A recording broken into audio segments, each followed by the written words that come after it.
Alam mo ba, sa panahon ngayon, kailangan mo na lang maging kalmado.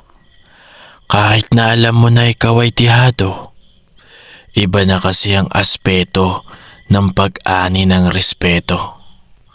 Minsan malaki ang epekto nito sa pamumuhay ng tao. Kaya kong gawin, wala ka lang tiwala sa akin.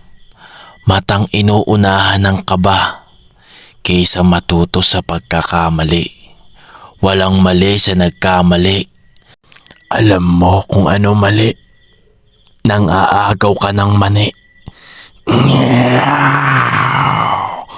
Mimi.